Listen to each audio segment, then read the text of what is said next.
Takže začínáme test návěstí DL. Tady máme ovladač LH100, centrálu, lens, zdroj, tady je vlastně USB interface do počítače a připojení. Tady máme počítač, kde máme program pro ovládání, train controller.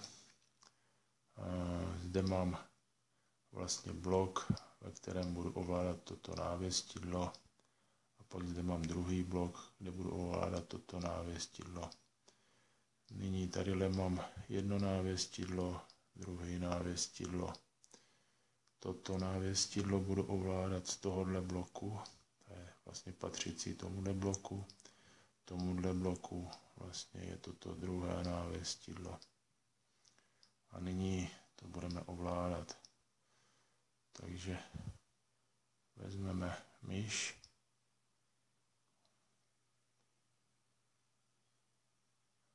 a nyní postavíme na volno odbočkou. Tím se nám to tady probarví na žluto a tady se z červené změnilo na zelenou se žlutou. Nyní teda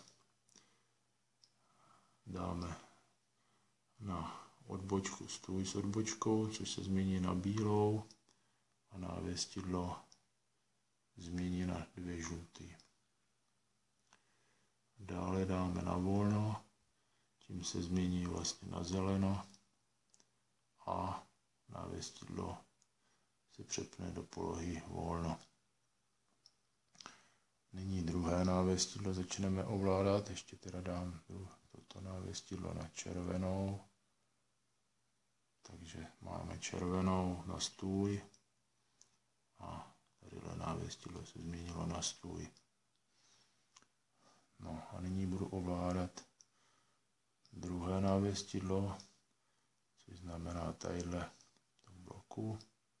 Teď vidíme, že máme na stůj na červenou, dáme volno odbočkou, návěstidlo změnilo signalizaci. Stůj odbočkou opět změnilo signalizaci. Volno znovu změnilo na zelenou a znovu na stůj.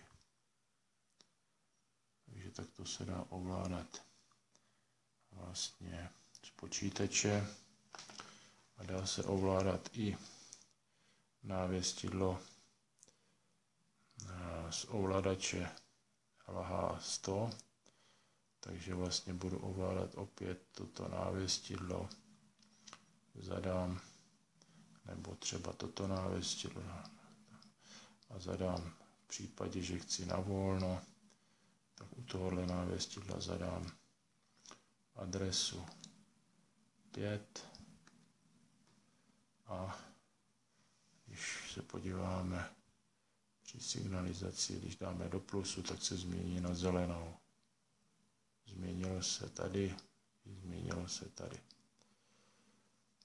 Opět zmáčkneme na minus, tak se změní na červenou.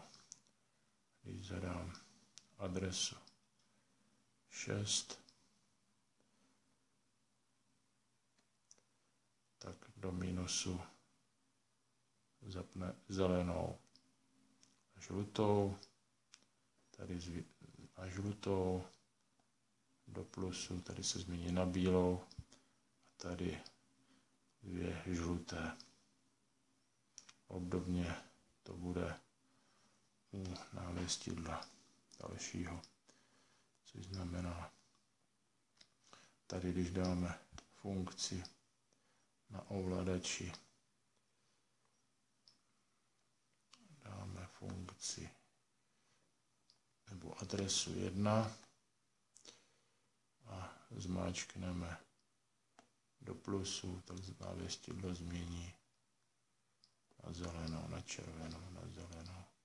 Tak jako bychom to spínali v počítači. Obdobně znaky, které jsou do odbočky. Takže to byl test vlastně mých dekodérů a návěstidel. Díky za pozornost.